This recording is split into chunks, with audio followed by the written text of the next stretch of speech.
Selamat datang saudara-saudari. Hari ini kita belajar mengenai anugerah. Anugerah iaitu penyembuhan, gifts of healing. Ini adalah kemampuan, anugerah kemampuan. Yang kedua iaitu kesembuhan. Kesembuhan dalam badan kita, minda kita. Ya.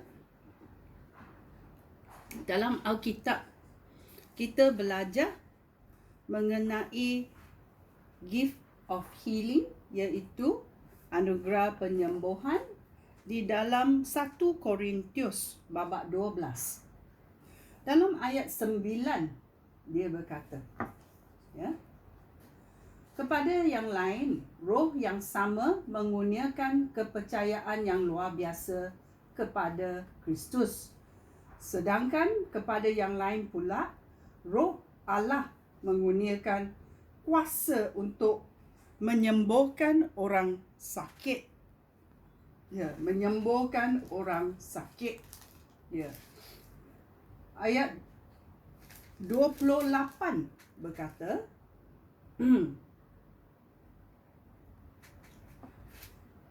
kita mencarinya. Ya. Di kalangan jemaah, Allah sudah memberikan semua orang kedudukan masing-masing. Ya. Pertama, rasul-rasul. Kedua, nabi-nabi. Dan ketiga, guru-guru. Kemudian, mereka yang melakukan mujizat. Lalu, mereka yang diberikan kurnia untuk menyembuhkan orang sakit, atau untuk menolong orang lain, atau untuk menjadi pemimpin, atau untuk bertutur dalam pelbagai bahasa yang ajaib. Ya.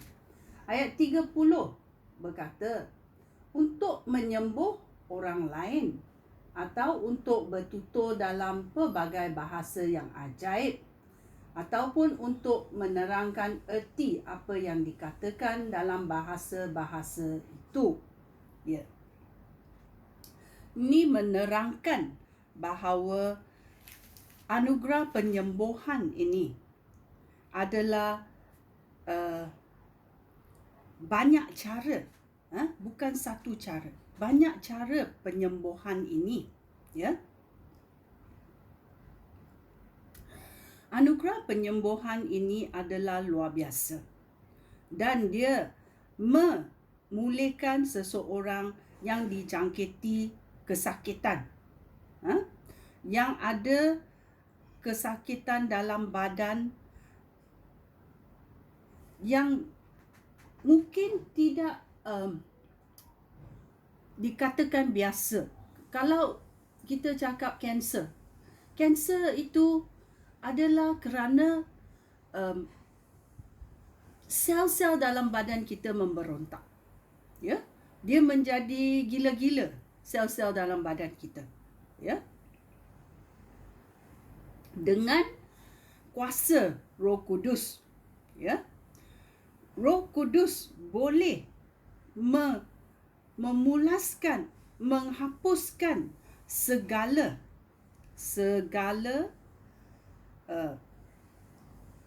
kesakitan dan memberi penyembuhan kepada orang itu. Ya, kerana kuasa Roh Kudus itu kuasa luar biasa. Kuasa Roh Kudus adalah kuasa daripada Allah. Ya. Oleh itu kita mesti tahu ada banyak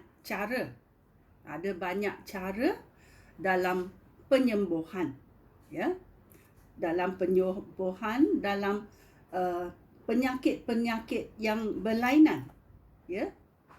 Ada kalanya ada seseorang yang ada anugerah penyembuhan, dia lebih boleh menyembuh orang yang buta, ataupun dia lebih boleh menyembuhkan orang yang tidak boleh mendengar, ataupun orang yang ada kanser, ada berbagai-bagai anugerah penyembuhan, ya.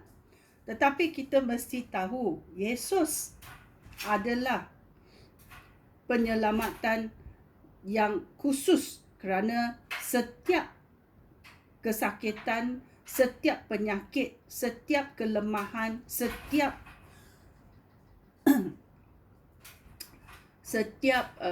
penyakit, setiap badan yang sudah bengkok-bengkok ke, atau setiap penyakit, Yesus boleh menyembuhkan, ya. Yesus, kerana Yesus adalah penyelamat yang menyembuhkan segalanya, ya. Dalam 1 Korintius babak 12 ayat 4 sampai 7 dia berkata, ada berbagai-bagai kurnia daripada Roh Allah, tetapi semuanya diberikan oleh Roh yang sama, iaitu Roh Kudus yang sama memberikan kurnia-kurnia ini. Begitu juga ada berbagai-bagai cara untuk mengabdikan diri kepada Tuhan, tetapi kita mengabdikan kepada Tuhan yang sama. Ada berbagai-bagai cara untuk melakukan kerja bagi Tuhan, tetapi Allah yang sama memberikan kebolehan kepada setiap orang untuk melakukan kerja masing-masing. Bagi kebaikan kita semua, Allah memberikan bukti bahawa Roh-Nya ada pada setiap orang. Setiap orang yang percaya kepada penyelamatan Yesus Kristus menerima, kerana Allah memberi bukti bahawa Roh Kudusnya ada pada setiap orang, ya. Dan kita membuat latihan ini mengenai anugerah penyembuhan, ya, adalah diberikan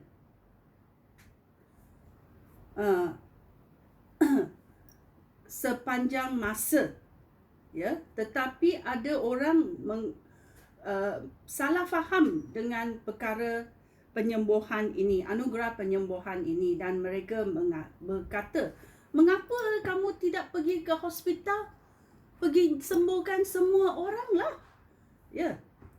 Ada orang yang menyakitkan hati kita bila dia menyebut benda-benda macam ini, tetapi jangan salahkan mereka, ya. Ya, kita tahu Yesus juga tidak berbuat demikian, ya. Yesus juga tidak berbuat demikian. Ya, Yesus pergi ke satu tempat di mana ada ramai orang yang sakit dan yang terlantar. Dan apa berlaku? Ya. Contohnya di dalam Yohanes babak 5. Mari kita mendengarnya, mencari dan mendengarnya. Yohanes babak 5 ayat 1 sampai 9, ya.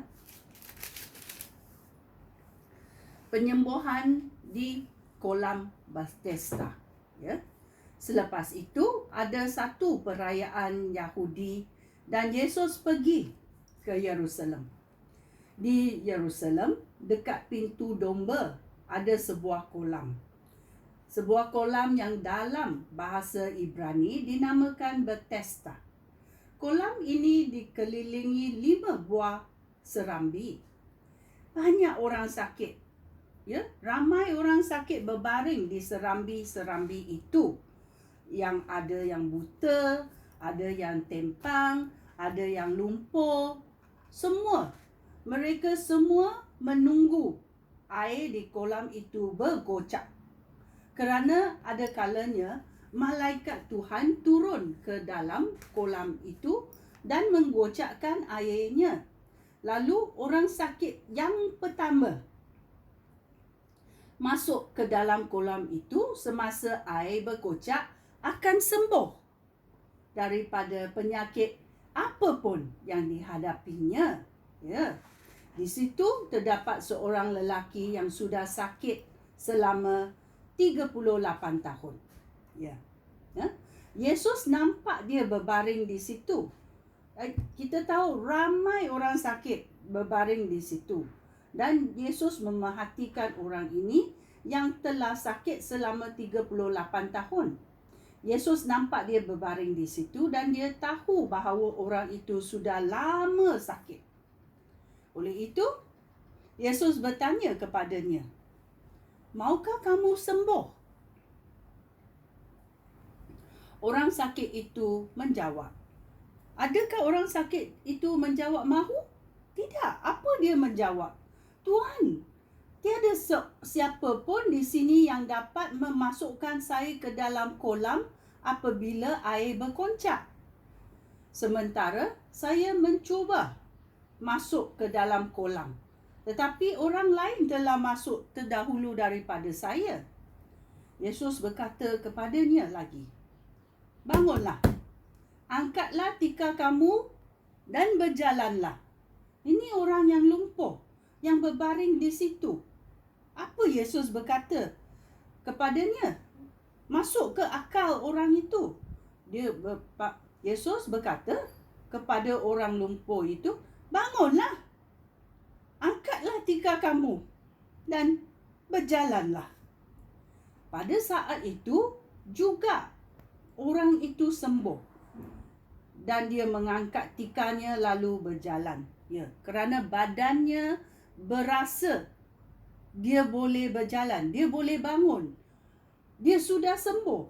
Pada saat itu juga orang itu sembuh. Orang yang sakit bila sembuh, mereka tahu mereka sembuh. Ya, kerana tak ada lagi kesakitan.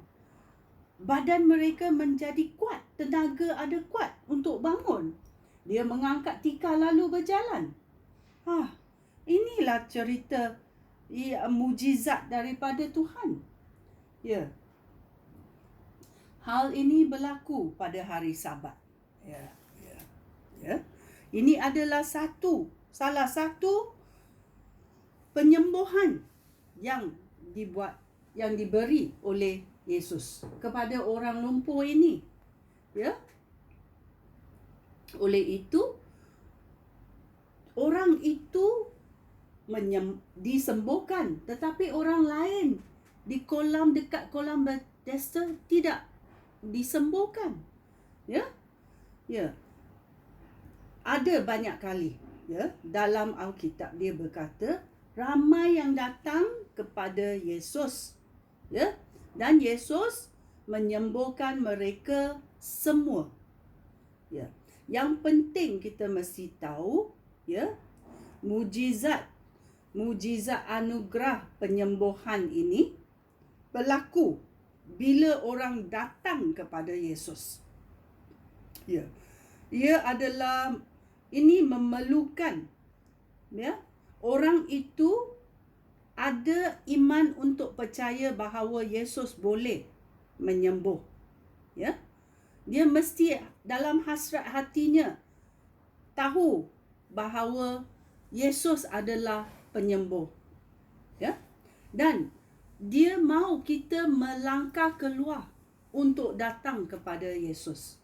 Inilah ramai yang kita katakan bila di gereja ada orang pastor atau orang berkata, "Mari ke depan." Ya. Kalau kamu mau menerima penyelamatan Yesus Kristus atau kamu mau bertutur dalam bahasa roh ataupun kamu mahu disembuhkan, mari ke depan. Ramai gereja yang berkata, "Mari ke depan." Ini adalah untuk apa? Tindak balas orang itu supaya mereka melangkah keluar untuk menerima Yesus. Ini adalah satu latihan, exercise kita merendahkan diri dan keluar untuk menerima anugerah daripada Tuhan. Ya. So kita tahu anugerah penyembuhan ini adalah mujizat daripada Roh Kudus. Ya, Roh Kudus boleh menyembuhkan sesiapa pun. Bila diberikan anugerah ini, orang itu boleh disembuhkan daripada segala penyakit. Ya. So kita mesti tahu, ya, penyembuhan datang daripada penyelamatan kita, iaitu Yesus Kristus. Sekian, terima kasih. Shalom.